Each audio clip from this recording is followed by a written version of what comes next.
y Novena Avenida, son 316.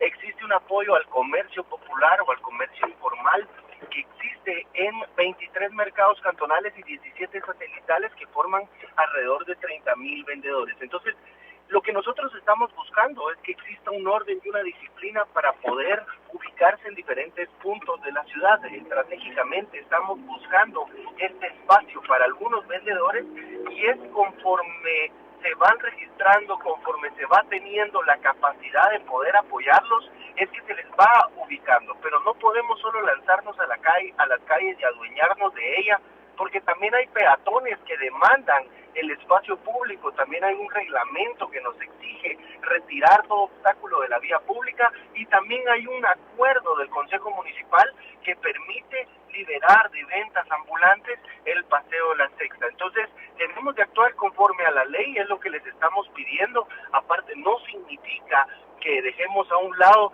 todos los daños y destrozos que ocasionaron en el Paseo de la Sexta, que son pérdidas mayores a 2 millones de quetzales. Entonces sí debemos de ser conscientes que la municipalidad en ningún momento les está diciendo que no. Ustedes lo ven reflejado en diferentes puntos como menciono, pero lo que sí definitivamente no vamos a permitir es que se destruya el patrimonio de todos los guatemaltecos, el patrimonio de la nación, y que simple y sencillamente al día siguiente se le dé vuelta a la página, busquemos una solución para que ellos tengan un espacio. ¿Y qué pasa con todos los daños que le ocasionan al pueblo guatemalteco? ¿Qué pasa con todo ese desorden y caos que se genera, el temor a las familias guatemaltecas por las acciones que tuvieron el jueves pasado en el Paseo de la Sexta?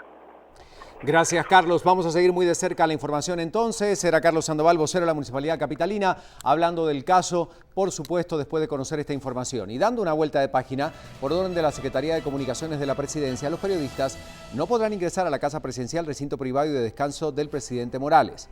El vocero de la Presidencia dio a conocer la restricción, la cual aseguró se debe por cuestiones de logística y ahora se podrán realizar en el Palacio Nacional de la Cultura, que reúne las condiciones necesarias para llevar a cabo la relación entre periodistas y funcionarios del Ejecutivo.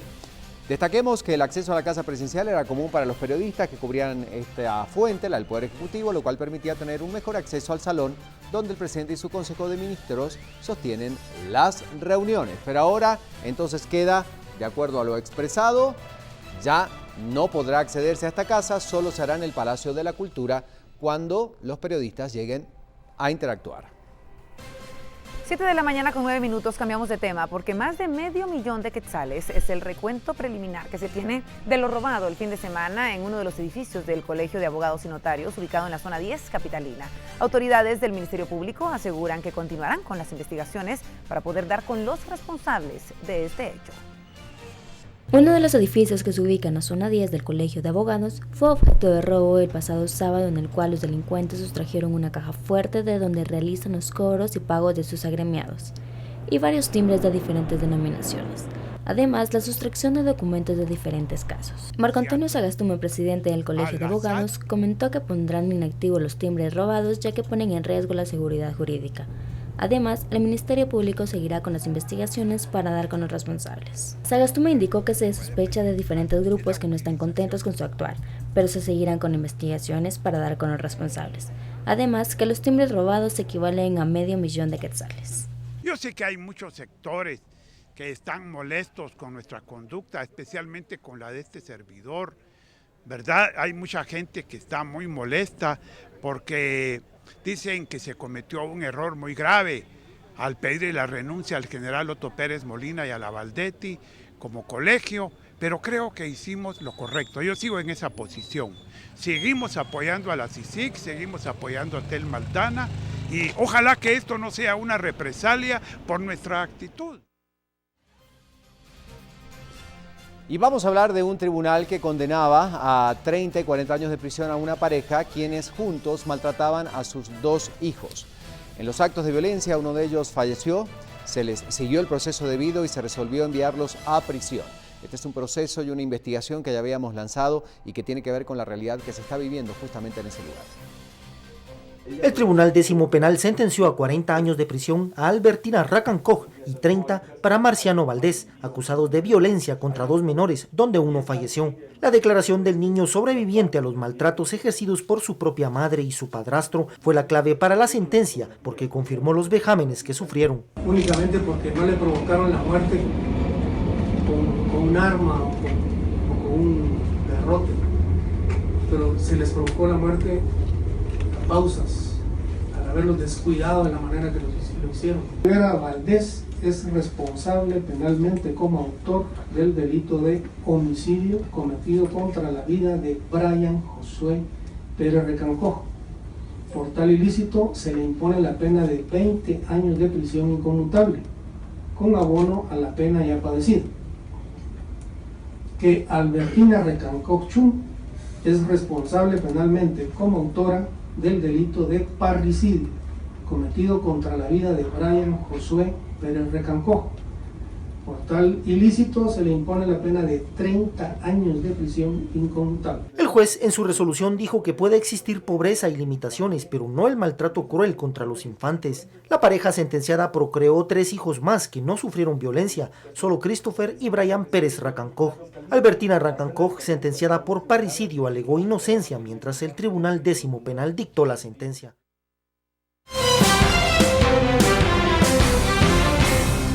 Y tenemos que seguir hablando de lo que sucede a nivel departamental en el interior de nuestro país y nos trasladamos al occidente de Guatemala con la portada del Quetzalteco para conocer sus titulares esta mañana. 535 días prófugo. Recapturan a secuestrador Dani Adonías Jack. Se fugó de penal en Escuintla y vemos una fotografía de él. Incendio deja 250,000 quetzales en pérdidas. Cortocircuito devasta negocio y vivienda en Avenida Jesús Castillo, zona 3 de Quetzaltenango. Y vemos por supuesto también información de la superluna que sorprendió a los quetzaltecos. Ya veíamos entonces unas fotografías que los enviaban entonces a través de las redes sociales. Información de Guatemala y el mundo que puede encontrar en el Quetzalteco. Y precisamente nos trasladamos a este departamento de Quetzaltenango cuando se realizó la presentación del plan de trabajo y la firma del convenio para el fortalecimiento de la cultura y lucha contra la corrupción. Cabe destacar que dicho plan iniciará a funcionar en el año 2017 hasta el año 2020.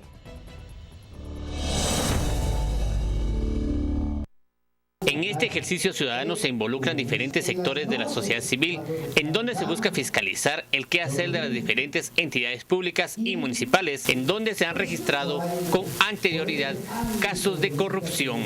Una vez manejen fondos o recursos del Estado, con eso es suficiente para que nosotros como sociedad civil tengamos entonces nuestra mirada a estas instituciones. Aquí participó la fiscal distrital de la CICIG y fiscal de la Fiscalía contra la Impunidad FESI, quienes hicieron el llamado a la población a fiscalizar el quehacer público de sus autoridades, pero hacerlo con responsabilidad para combatir la corrupción que por años ha imperado en el departamento. A todos los alcaldes que hoy nos acompañan a apoyar en sus municipios y departamentos la creación de las comisiones ciudadanas, a no ser vistas como enemigos, sino como aliados para la eficacia y eficiencia de la administración pública. Es más fácil realmente prevenir que ir curando todos aquellos errores que hemos tenido a lo largo de la historia, en materia de corrupción. La comisión trabajará conjuntamente con la Contraloría General de Cuentas en los próximos 4 años. El amigo que te ayuda a crecer.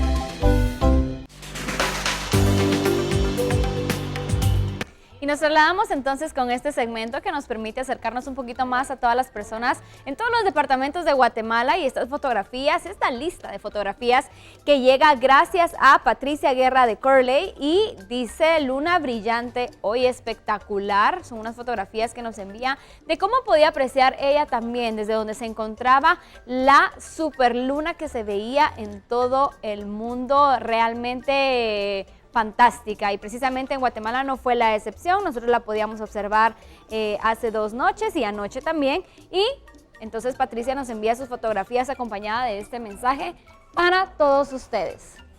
Usted también puede formar parte de este segmento enviándonos sus fotografías de paisajes, amaneceres, atardeceres, lo que usted vive en cada uno de sus departamentos. Lo puede enviar a través del correo electrónico hoy celebramos guatevisión@gmail.com y de esa manera nosotros podemos estar compartiéndola con todos ustedes. Ban Rural, el amigo que te ayuda a crecer. Mañana con 16 minutos y este segmento que es gracias a Ban Rural, el amigo que te ayuda a crecer. Continuamos. Muchas gracias, Lorraine. Y luego de este recorrido departamental tenemos que ver lo que sucede en el mundo, así que rápidamente nos vamos con Crista García y las noticias internacionales.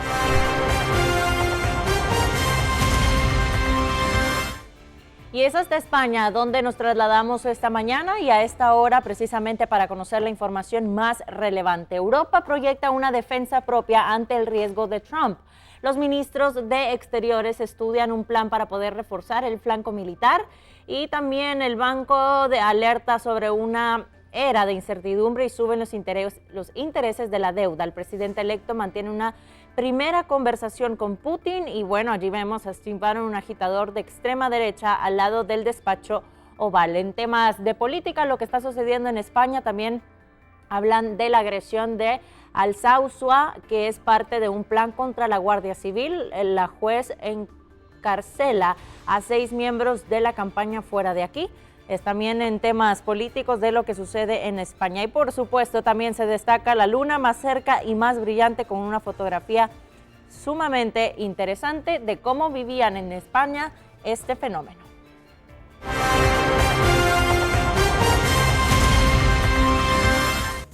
Y Bulgaria entró en un nuevo panorama político tras la dimisión de su primer ministro, el proeuropeo Boyko Borisov. Sumado a ello, la elección de un presidente sin experiencia y considerado afín a Rusia. Turbulencias en el panorama político de Bulgaria. El general retirado de la aviación Rumen Radev ganó la segunda vuelta de las elecciones presidenciales con 59,35% de los votos. Sin experiencia, es considerado favorable a una mayor cooperación con Rusia. Ha prometido trabajar para que se levanten las sanciones europeas contra Moscú, pero también se inclinó por un buen diálogo con la Casa Blanca y el Kremlin. Su victoria provocó la renuncia del primer ministro Boyko Borisov, cuya candidata alcanzó 36,17% del apoyo en los comicios. El dirigente proeuropeo deja su cargo 2 años antes de lo previsto. Y el fundador de Wikileaks, Julian Assange,